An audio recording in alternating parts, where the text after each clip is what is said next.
Abra sua Bíblia comigo, livro das Gênesis. Estamos caminhando aí para o final da exposição de Gênesis, capítulo 47.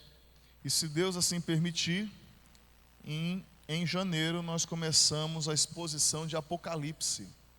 Então, se você tem dúvidas sobre Apocalipse, se você tem medo de Apocalipse, você não vai poder perder os cultos que nós estaremos aqui, que eu estarei fazendo a exposição do livro de Apocalipse. Eu acredito que nós vamos pelo menos uns 2 a 3 anos pregando em Apocalipse, se Deus assim permitir.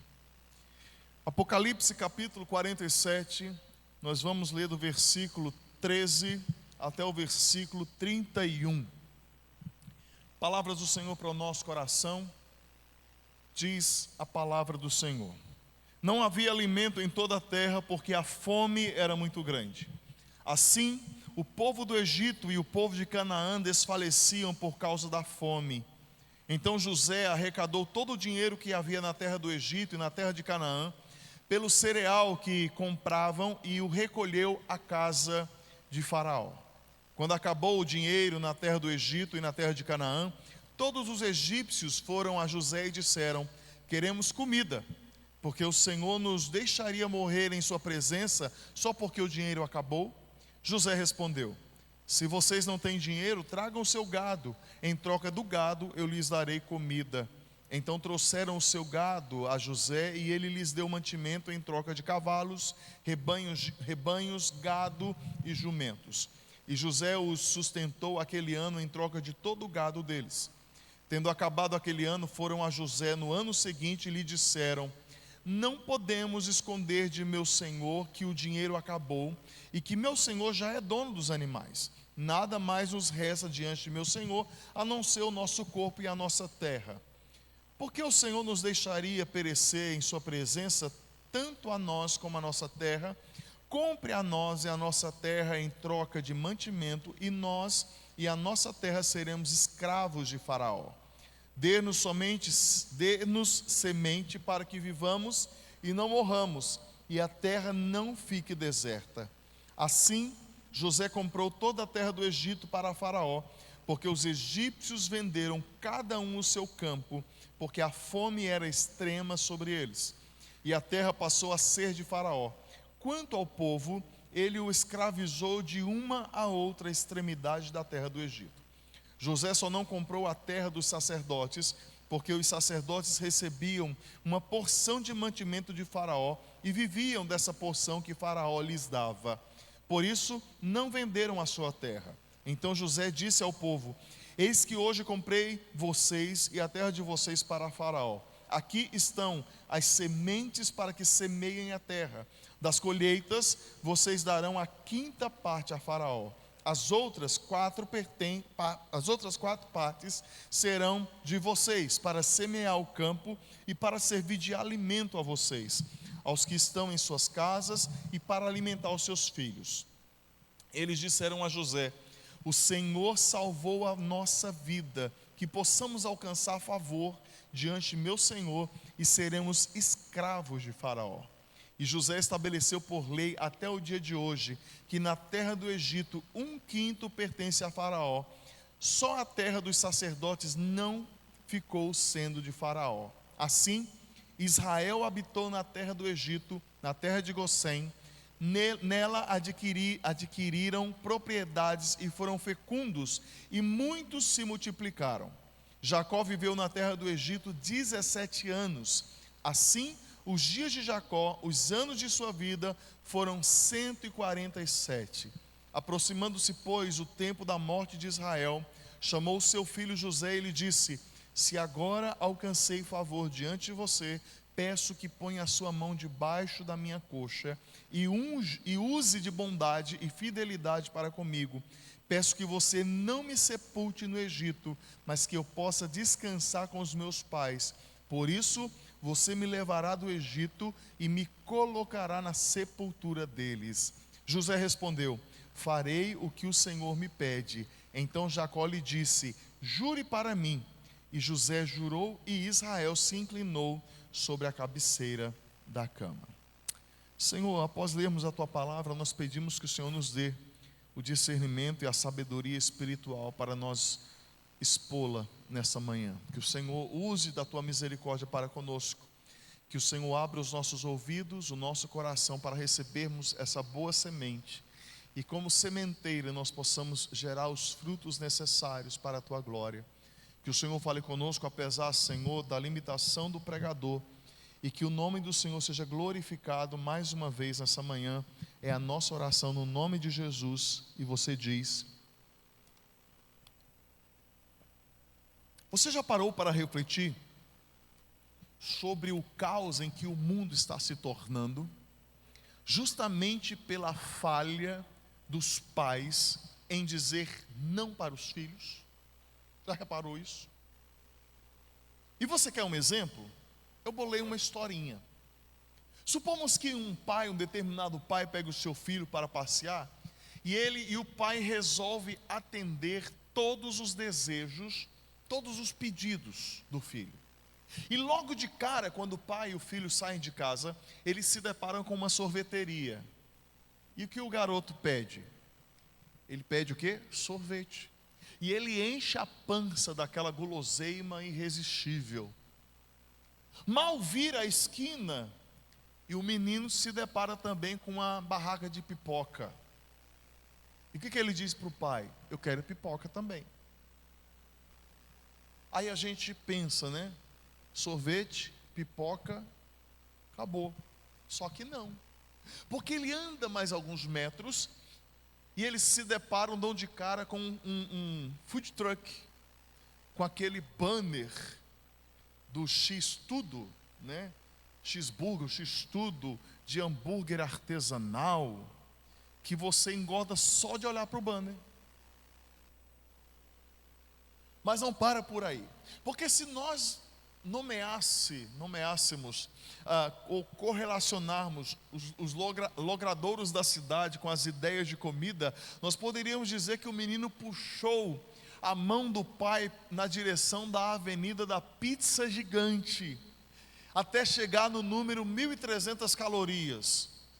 E então ele depois fez uma parada no beco do cachorro quente, findando então o passeio no parquinho do milkshake, escorregando no escorregador do sal de frutas. Qual é o resultado disso? Aquele garoto, ele ia ficar bastante abastecido, né? Empanturrado. Mas não faria mal apenas para o corpo, mas também para as suas emoções.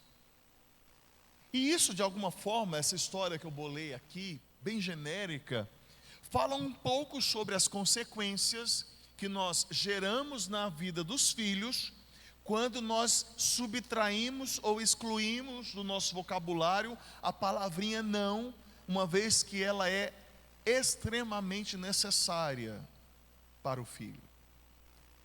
Mas se nós refinarmos essa reflexão e pensar da seguinte forma: e se Deus atendesse todos os nossos desejos? Exemplo, fui procurar um exemplo. Pelo menos até sexta-feira, a Mega Sena estava em 100 milhões de reais.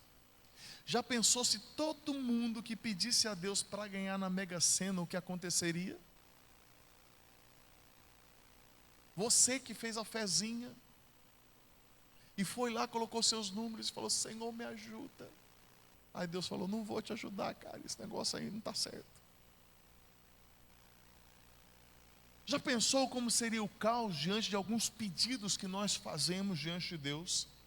E se para cada pedido feito, cada oração direcionada ao céu, Deus simplesmente dissesse sim, como seria a nossa vida?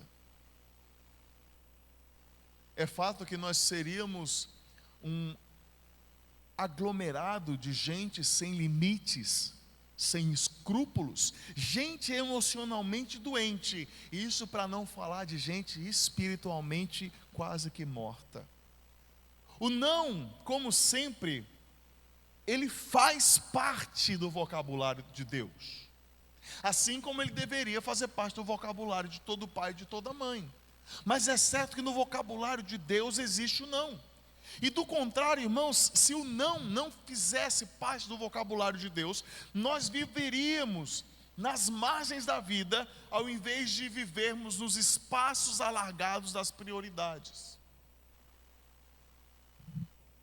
E consequentemente nós teríamos ou viveríamos debaixo de destinos alterados e terrivelmente danificados.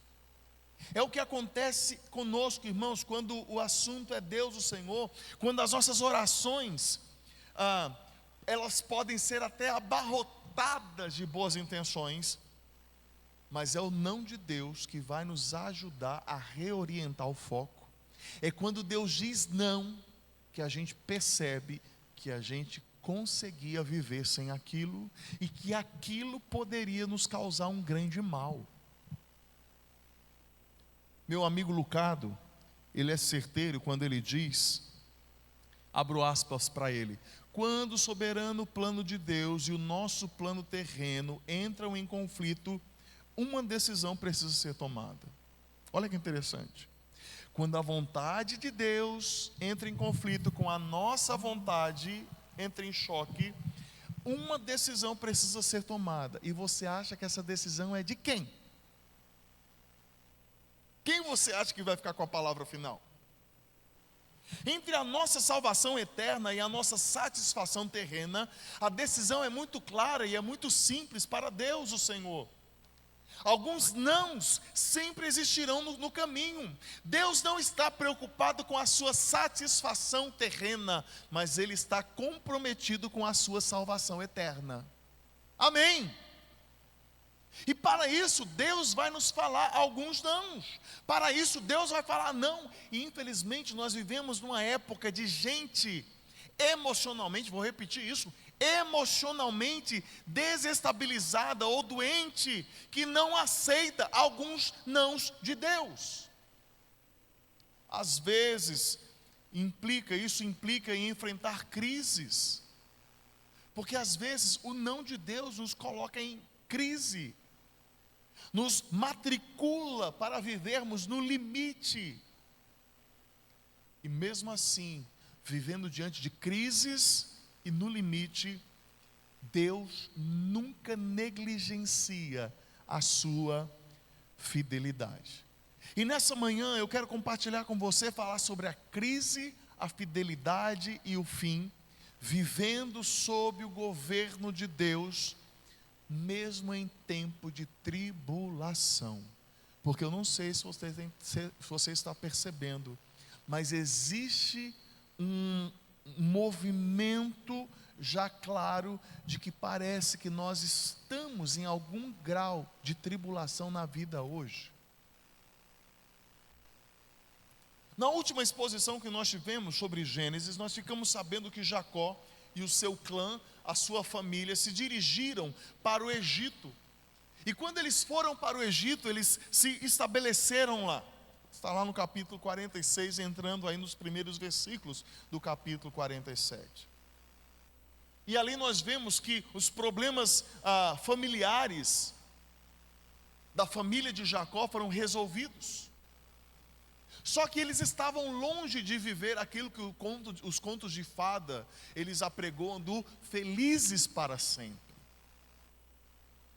E o texto agora nos toma pela mão e nos leva a partir do versículo 13 do capítulo 47, dizendo que agora não é mais uma crise relacional que Jacó viveria e sua família viveria, não era mais uma crise afetiva, não era mais um problema no relacionamento, mas a crise estava para fora dos muros. Porque o versículo 13 nos dá justamente essa informação: não havia alimento em toda a terra, porque a fome era muito grande. É um conflito, é uma crise, é um problema que ultrapassa a nossa possibilidade, o nosso alcance, a nossa disposição para resolver. A crise de fome pré-anunciada por José, lá atrás ainda, no texto já que nós fizemos a exposição aqui, quando José anuncia a Faraó que viria um tempo de fartura, onde ele deveria economizar 7 anos de fartura, ele economizaria, porque depois viria 7 anos de fome. E neste momento, no capítulo 47 de Gênesis, a fome está alcançando o seu ápice. Se você observou a leitura, o povo já tinha perdido o dinheiro, eles não tinham mais dinheiro para comprar alimento. Na sequência, o que eles ofereceram em troca de alimento? Os animais, o seu gado, jumento, cavalo, em troca de alimento. Foi-se também os cavalos. E o que restou? Restou as terras e a eles próprios. E o que eles fizeram? Venderam as terras e se venderam em troca de alimento. Aqui é o ápice da crise. Todo mundo se tornou escravo do Egito, escravo de Faraó, de uma ponta a outra. Então, queridos, quando nós estamos aqui neste momento de crise, nós percebemos que o tempo do sim de Deus, da fartura, veio. Foram os 7 anos. Deus falou sim, vou abençoar, vou derramar chuva sobre a terra, vai ter colheita, vocês vão juntar, vocês vão ter reserva. O sim de Deus veio. Mas Deus não trata com a gente só com um sim, Deus trata com um não. E aí veio o tempo do não de Deus. A reserva de dinheiro foi baixando. Foi baixando. Foi baixando. A crise foi apertando, apertando, apertando. É o tempo do não de Deus. Mas olha que interessante, nós vamos falar um pouco melhor disso no término dessa mensagem. É que mesmo no meio da crise, Deus não abandona aqueles que são dele, irmãos. Amém? Amém, irmãos? Deus não nos abandona. Então, enquanto nós, até o início do capítulo 47, nós estamos lidando com as crises afetivas e emocionais da família de Jacó, essas crises agora resolvidas, existe para além dos muros da casa de Jacó uma crise sem precedentes, uma crise econômica, uma crise mundial. A última vez que caiu uma gota de chuva na terra já faziam 2 anos. Eu não sei quanto a você, mas o nosso período de inverno, eu particularmente sofro bastante. Eu tenho desejo por chuva. Por mim chovia todo dia, toda hora, sem parar. Eu não sei se é por causa de ter vindo de uma terra muito seca e que por ausência de chuva, eu sofro bastante. Eu começo a ver a mata, que vai ficando marrom, vai ficando, e eu fico com dó. Aí quando cai, como Gisele, meus filhos, eles sempre me ouviam, olha lá, choveu, olha que a grama já está até sorrindo, está verdinha, as árvores. Agora imagine, período nosso de estiagem é um período aí que compreende 3, 4, no máximo aí 5 meses. Agora imagine 2 anos sem cair uma gota d'água. Eu sei o que é 5 anos sem cair uma gota d'água. 5 anos sem ter provisão. O céu naquela época era de um azul infinito, o sol de um calor insistente. Era possível ver carcaças de animais que se amontoavam pelo chão, e no horizonte eles não tinham qualquer vislumbre de esperança. E depois que o texto fala que o conflito dentro da casa de José foi resolvido, o autor de Gênesis, ou seja, Moisés, ele agora toma o nosso olhar para olhar o conflito para o lado de fora, para fora dos muros. Por quê? Porque estava faltando pão.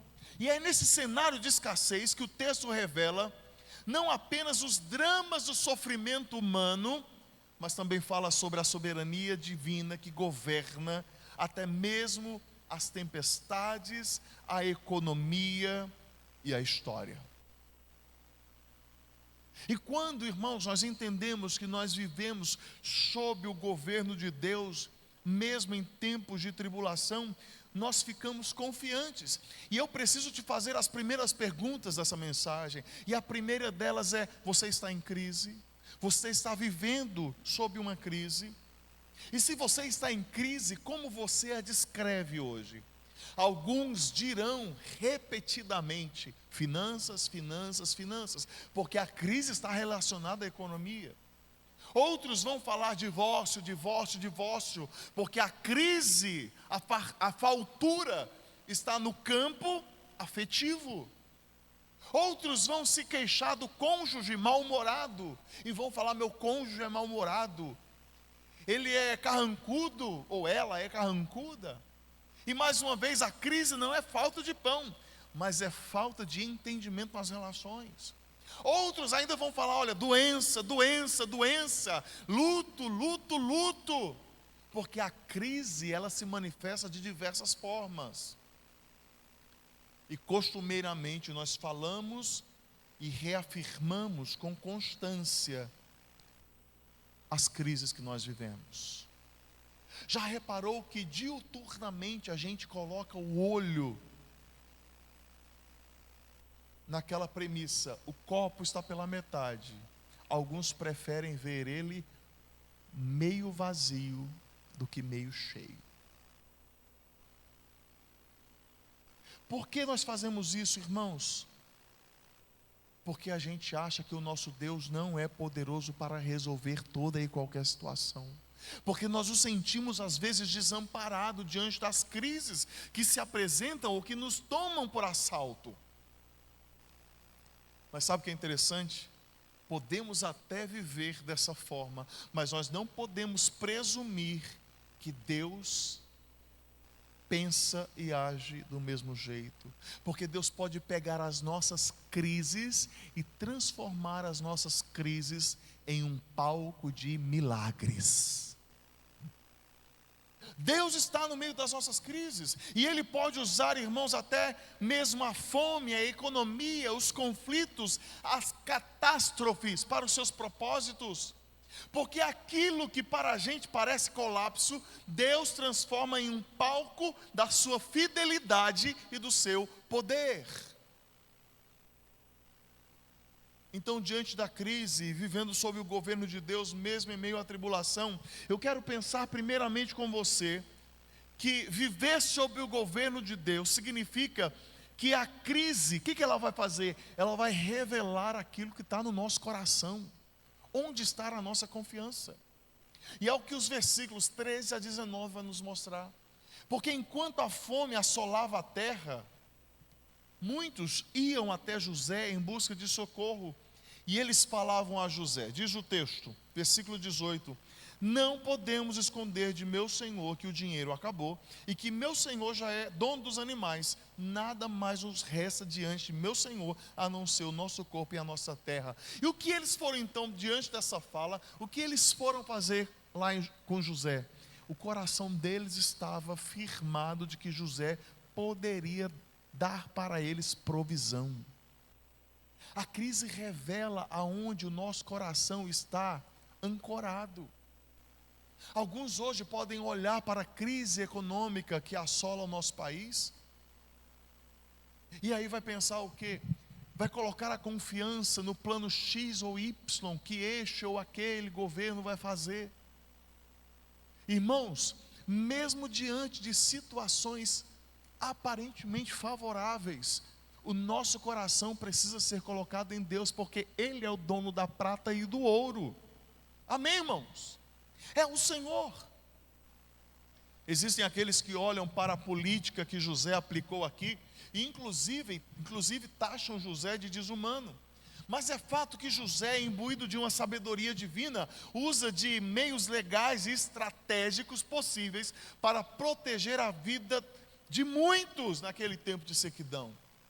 E a prova em conteste de sua boa conduta e de seu zelo pela vida está escrito no versículo 25 do capítulo 47, onde o povo disse em alto e bom som a José: o Senhor salvou a nossa vida, que possamos alcançar favor diante de meu Senhor.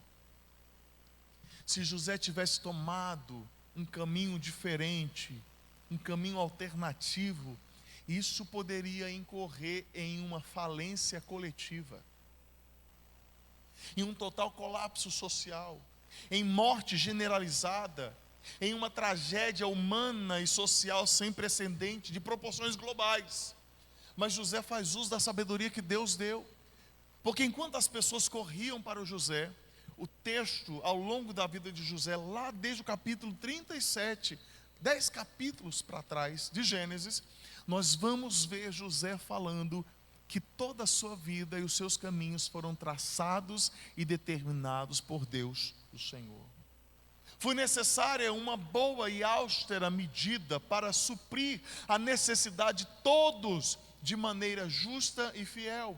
No entanto, ao mesmo tempo que Deus, por meio de José, livrava milhões da morte e da fome, ele fortalecia o povo que ele escolhera como a sua herança particular. Alguns arrepiam diante disso, mas é uma verdade inconteste que está na palavra de Deus, está na Bíblia. Se você não concorda, aí é um problema seu com Deus. Boa sorte quando você estiver diante do tribunal de Cristo, se você quiser contestar esse santo livro, porque Deus tem os seus eleitos, aqueles que Ele escolheu. Deus tem um povo. Deus tem um povo. E que povo é esse? É o povo que crê no Senhor Jesus Cristo. É o povo que entendeu que não há outro Deus, que não há salvação, senão por meio de Jesus. Ele é o caminho, Ele é a verdade, Ele é a vida. O resto é atalho, é viela, ou melhor, é beco sem saída. E uma vez que Deus tem um povo, é aquilo que nós chamamos na teologia e também na filosofia, que diz que é a diferença entre a graça comum e a graça especial. E qual a diferença? A graça comum é que a chuva que Deus manda cairá sobre todos, eleitos e não eleitos, povo de Deus e não povo de Deus, quem crê em Jesus e quem não crê. Isso é a graça comum. A chuva e o sol vêm sobre todos, mas a graça especial diz respeito à salvação. E essa salvação, segundo a palavra de Deus, só acontece por meio de Jesus. E olha que interessante, como falamos no início, Deus não está preocupado com a sua satisfação terrena, mas Ele está comprometido com a sua salvação eterna. Amém? Ele tem um compromisso. E uma vez que Ele tem compromisso com esse povo, não quer dizer que Ele vai eximir ou isentar este povo de passar por tribulações.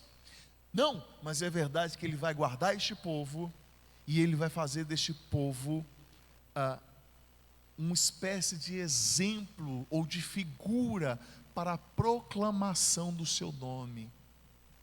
Queridos, enquanto o Egito naquele momento era o celeiro do mundo, em um mundo imerso em profunda escassez, Deus preparava aquele lugar, o Egito, para ser palco de milagres e maravilhas, porque dali a 400 anos à frente, o Egito se dobraria mais uma vez ao poder do soberano Deus Criador e Salvador. E por que eu digo mais uma vez? Porque nesse exato momento, o que nós temos em cena agora é o Egito orgulhoso, confiando a sua sobrevivência nas mãos daquele que Deus levantou. Não é Faraó, não são os sábios da corte egípcia, não são os seus magos, os seus feiticeiros, os seus deuses, não é Ra, não é Osíris. É Deus, o Senhor, Yahvé. E Deus levanta um dos seus eleitos, José, para a sobrevivência humana naquela época. Queridos, a crise indiscutivelmente levou os egípcios, os cananeus e tantos outros povos a irem até José. Eles sabiam que nada podiam fazer diante do caos, e por isso o coração deles se refugiou em quem podia acudi-los. A crise, meus irmãos, costumeiramente expõe o que as palavras tentam esconder. Já encontrou com alguém que às vezes o mundo está desabando e você pergunta para a pessoa, está tudo bem? E a pessoa fala assim, está tudo bem, mas o mundo está desabando. As palavras escondem. Lembra da história daquela mulher no Antigo Testamento que estava com o filho morto em casa?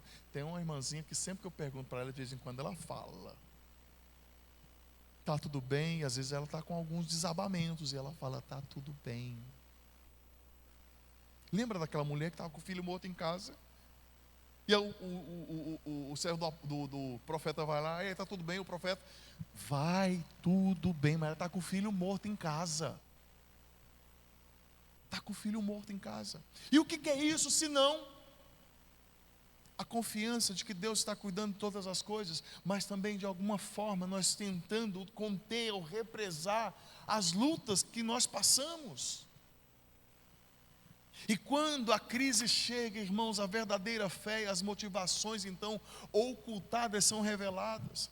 E é interessante que nós não vamos encontrar no registro bíblico nenhuma menção aos deuses pagãos do Egito. Moisés, que é o escritor de Gênesis, sequer dedica uma frase ou uma sentença, uma palavrinha ao paganismo daquele povo. E isso não quer dizer que Moisés estava ali agindo de forma, digamos, partidária, religiosa, não. Mas é fato de que já se sabia em todo o Egito que Deus é quem estava por trás de José. Olha o que diz Gênesis capítulo 41, versículo 38 ao 40. A palavra do Senhor diz: Faraó perguntou aos seus oficiais: será que poderíamos achar alguém melhor do que José, um homem em quem está o Espírito de Deus? Visto que Deus revelou tudo isso a você, Faraó dizendo a José, não há ninguém tão ajuizado e sábio como você. Você será o administrador da minha casa e todo o meu povo obedecerá à sua palavra. A notícia se espalhou de que havia um Deus poderoso por trás de José, e esse Deus estava cuidando da sobrevivência do povo na época. É por isso que muitos confiaram, irmãos, a sua sobrevivência nas mãos de José. A crise mostra onde o nosso coração coloca confiança. E então vem a pergunta: onde nós temos colocado o nosso coração em meio às nossas crises? Hoje, em um cenário assombroso, muitos se desesperam e negociam a sua dignidade. Muitos aflitos abrem mão de colocar seu coração em Deus e se apoiam em sistemas, projetos e planos falidos que homens perversos apresentam diante de nós. A crise, irmãos, é o pano de fundo onde Deus ensina que nada neste mundo é seguro, a não ser as suas divinas promessas. Eu me lembro, acho que todo mundo aqui vai lembrar, com exceção dos adolescentes, né? Mas eu me lembro quando o Plano Real foi implementado no país. Quem lembra? 1994. R$1 valia $1. Nossa, gente. Chegou no comecinho, valia até um pouquinho mais. Eu lembro que a gente estava voando. Antes veio a URV. URV? Isso mesmo? Hoje, URV, depois veio o real. Né? E muitos colocaram e ainda colocam a esperança na estabilidade dessa ou daquela moeda, dessa ou daquela condição, no ouro, coloca o ouro como lastro. Mas, meu irmão, deixa eu lembrar você, quantos colocaram o coração no real e como ele desvalorizou? A última vez que eu estava lendo alguma coisa nesse sentido, R$100 em 94, hoje gira em torno de R$37, pelo menos a última vez que eu li, não sei se isso foi atualizado. Olha a desvalorização. Você vai no supermercado com R$100, o que você compra? E momento após momento, governo após governo, nós vemos o enfraquecimento da moeda. E por que eu estou citando isso? Eu estou citando isso, irmãos, porque a nossa confiança não pode estar no recurso, no dinheiro. Deus nos dá recursos, mas a nossa confiança precisa estar em Deus, não naquilo que Ele nos dá. Os nossos olhos precisam estar no Senhor e não somente naquilo que o Senhor nos entrega. Porque quando nós agimos dessa forma, irmãos, nós entramos em desespero, em parafuso, porque nós vamos vendo os planos dos homens entrando em colapso e falindo. Mais uma vez eu vou chamar para a cena aqui meu amigo Lucado, quando ele diz, abro aspas para ele: nem sempre conseguimos entender o que Deus está fazendo, mas será que não podemos presumir que tudo o que Ele está fazendo é bom? Não podemos presumir que Deus está trabalhando ao nosso favor? Às vezes nós não compreendemos, mas a gente precisa lembrar daquela promessa de que Ele trabalha em favor daqueles que Ele ama. Às vezes a gente usa apenas como um jargão e não de fato absorvemos essa verdade poderosa de que se Deus é por nós, quem será contra nós? Isso não é um grito de guerra, irmãos, de um grupo de adolescentes numa gincana escolar. Isso é a palavra de Deus que nós precisamos absorver. Se Deus está contigo, se Deus está com a tua casa, com a tua família, o que você vai temer? E aí o apóstolo Paulo, em um dado momento, ele fala que ele não teme as ações dos homens, daqueles que podem matar o corpo somente, mas nós devemos temer aquele que pode matar o corpo e jogar a nossa alma no inferno. E quem é esse? É o Senhor. Que acabem com o nosso corpo, que arranquem a nossa cabeça, mas não tocarão na nossa alma, porque ela pertence a Jesus. É por um tempo. Talvez a sua crise em seu tempo de fome não seja de pão, mas de respostas, de esperança, de paz. Guarde bem isso, meu irmão. Quando tudo faltar, Deus pode usar até o Egito para sustentar os seus filhos. Quando tudo aparentemente acabar, Deus pode usar uma situação conflituosa para levantar sustento na tua vida. A crise não é o fim, mas pode ser um instrumento de Deus para revelar onde está o nosso coração. Porque isso também nos mostra que a fidelidade de Deus sustenta a nossa vida. Nós não somos fiéis, irmãos. Não somos. Somos bastante infiéis. Mas uma coisa deve alegrar o nosso coração: o Deus que nós servimos, Ele é fiel. E Ele não é fiel a mim e a você, Ele é fiel àquilo que Ele fala.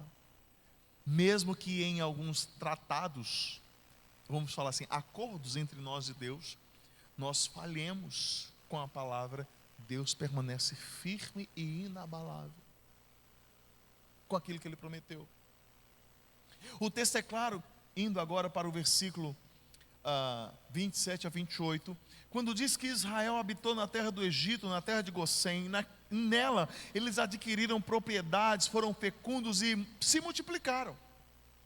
E eu não sei se você está lembrado, mas há pouco nós falamos que o Egito sofria terrivelmente com a crise, e enquanto eles sofriam, Deus estava fortalecendo o seu povo. Enquanto o Egito desfalecia, Israel florescia. No mesmo lugar onde os povos gemiam, Deus fazia o seu povo prosperar. Compreende a diferença? A diferença, irmãos, não está no que fazemos, mas naquilo que Deus faz. Não está nas nossas ideias ou na nossa força, mas na fidelidade de Deus. Não é sobre onde estou ou como estou, mas é sobre quem está comigo. Aqui está a diferença. E o texto fala que Deus estava com Jacó. E nesta manhã, meu irmão, se você tem o coração em Deus, eu quero lembrar você que assim como Deus estava com Jacó, assim como Deus estava com José, Deus está com você hoje, dia 16 de novembro de 2025. Deus está com você.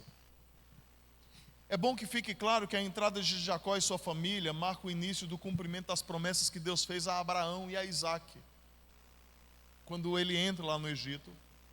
Ainda quando andava com dúvidas sobre descer ou não para o Egito, nós fizemos essa exposição aqui. o Senhor apareceu para Jacó e disse: desça para o Egito, porque eu vou estar com você, eu vou abençoar você, eu vou multiplicar a sua família, você vai ser uma bênção. Eu prometi a Abraão lá atrás, eu vou continuar cumprindo. E é por essa razão que pela primeira vez nós vemos o nome Israel sendo usado não apenas para se dirigir a um indivíduo, mas para se dirigir ao coletivo, a todo o povo. Não houve crise forte o suficiente, irmãos, para impedir a fidelidade de Deus em cumprir as suas promessas para com os seus eleitos. Por mais difícil que seja a situação que você se encontra hoje, essa crise não vai impedir Deus de trabalhar na sua vida.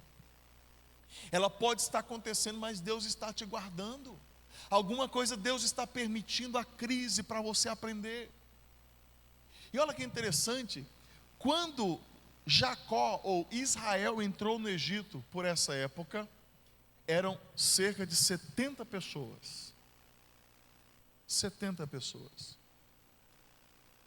Lá no final do capítulo do livro de Gênesis, já são alguns milhares. E quando Israel sai do Egito, liderado por Moisés, eu já ia trocar o personagem aqui, por Moisés, já são milhões. Estudiosos estimam que o Israel que sai do Egito na ocasião de Moisés é quase que o dobro da população de Campinas. Você tem noção? Eram 70, se tornaram 2 Campinas. E o que é isso, irmãos? Senão a fidelidade de Deus. Ele prometeu a Abraão: eu vou fazer de você um povo muito grande. Queridos, não podemos atribuir as benesses da vida à sorte. Precisamos entender definitivamente que isso é fidelidade de Deus. O ilustre professor de teologia da Universidade de Chicago, Dr. Andrew Steinman, ele afirma que todo o período de Jacó no Egito, ele é emoldurado pela flor. Eu achei linda essa fala dele, pela flor da promessa de Deus.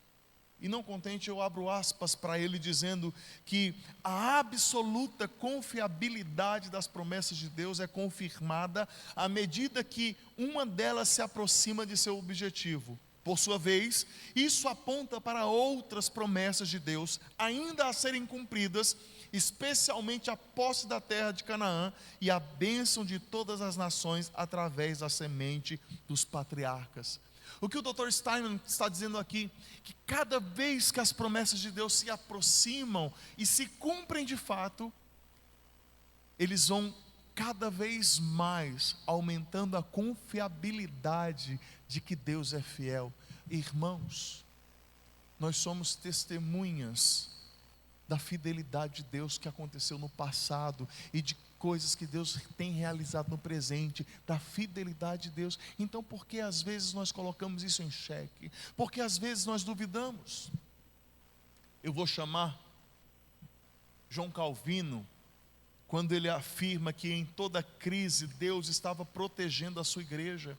Lá no Gênesis, no frigir dos ovos, Deus não estava guardando apenas Israel como um clã, como uma tribo, como um povo originário, né, que é tão usado hoje em dia essa palavra, mas Deus estava ali protegendo, sabe quem? Eu e você, é a igreja. Porque no fim, irmãos, nós fazemos parte do Israel de Deus, que não está ligado diretamente ao sangue na veia das pessoas, mas está ligado ao sangue de Jesus, esse sangue que nos comprou como propriedade para Cristo.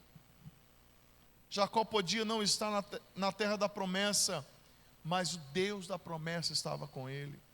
E a fidelidade do Senhor, irmãos, não depende da geografia, das condições, das pessoas, dos métodos, dos meios, mas única e exclusivamente de quem fez a promessa, de quem realizou o pacto para conosco. Não importa onde estejamos, se Deus estiver conosco, até o lugar mais árido, mais inóspito, mais truculento, pode se tornar um jardim. No meio da crise, meus irmãos, é possível ver o farol da fidelidade de Deus. Essa fidelidade que é confirmada e reafirmada. A crise não interrompe os planos de Deus, muito pelo contrário, ela os confirma. A pergunta é: nós estamos sendo guiados, ou nós estamos guiando a nossa vida por meio da luz da fidelidade de Deus? E por fim, a crise também nos mostra que o fim revela a fé que nunca morre. O texto fala que quando Jacó se aproximava de morrer, ele chama José, e ele pede que José não o sepulte no Egito, mas que o sepulte lá em Canaã, junto com os seus pais. E o que é isso? Saudosismo? Não. O que é isso, então? Nós podemos imaginar que é um tipo de convenção familiar? De jeito nenhum.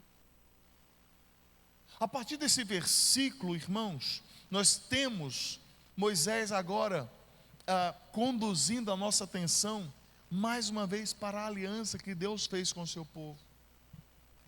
O que nós temos aqui diante dos nossos olhos nesse texto é que Jacó, ele não esqueceu da fé que outrora sempre esteve em seu coração.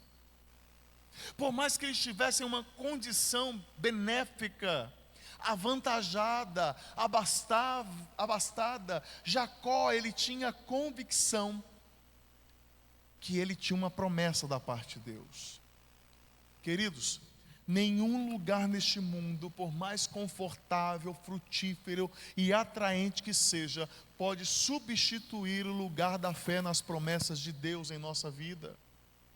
Isso estava enraizado no coração de Jacó.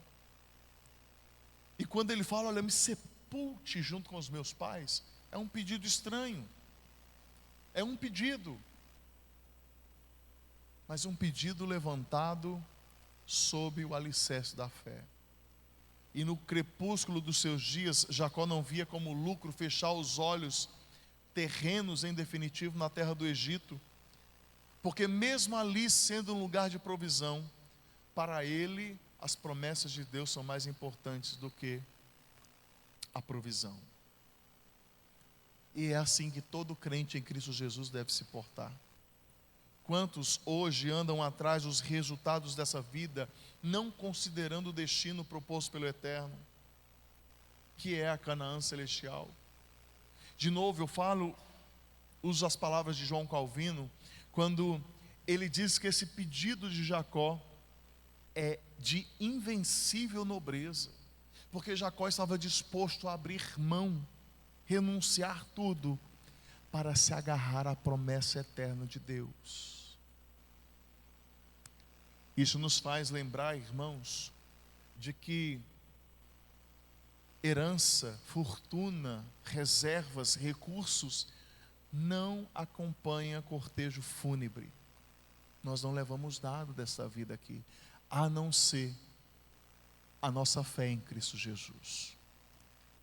O corpo mortal de Jacó desfalecia, mas a sua fé permanecia firme e vibrante.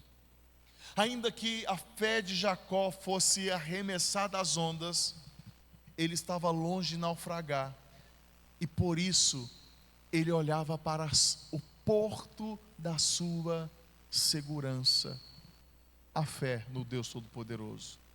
A fé de Jacó poderia ter envelhecido, mas não adoeceu.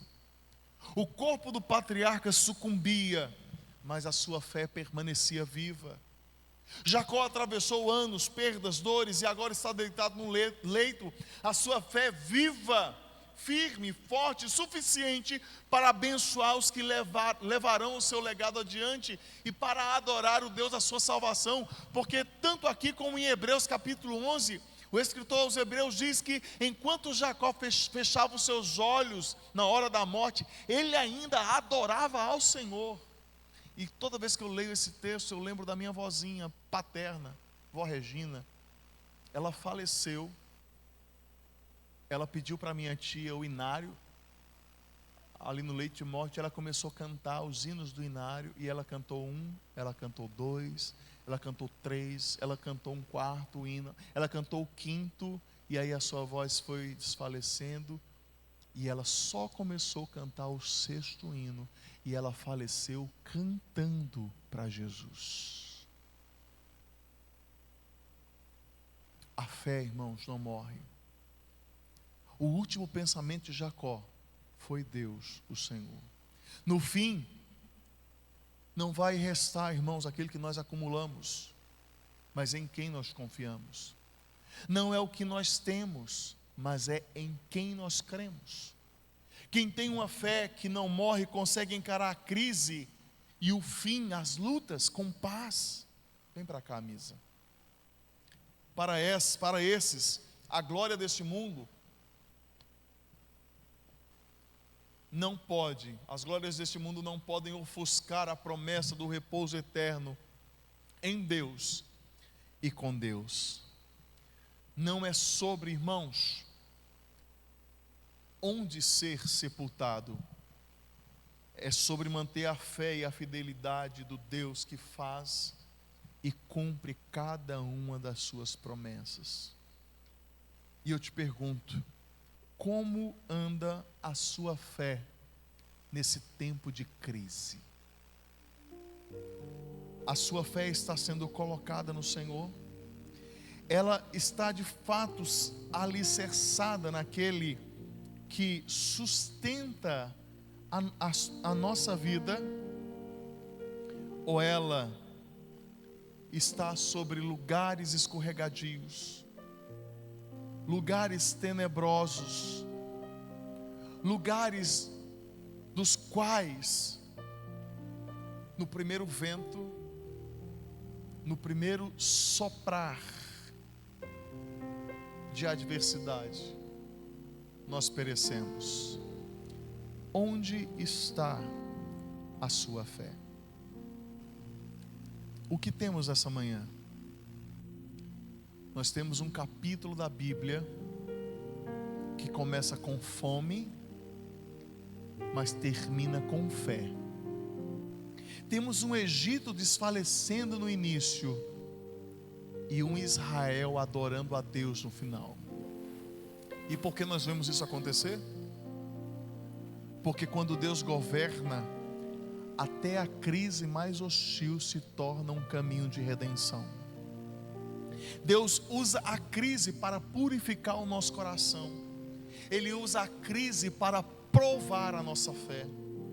Os tempos difíceis continuam sendo a escola onde Deus nos ensina a confiar em sua providência. E é por isso que a fidelidade de Deus é o pão que nunca falta na nossa mesa. Com o coração bem firmado em Deus, homens piedosos, mulheres cheias de Deus, atravessam tempos de tribulação, sabe como? Adorando, não reclamando. O Egito sempre será uma parada provisória, mas Canaã é o lugar eterno.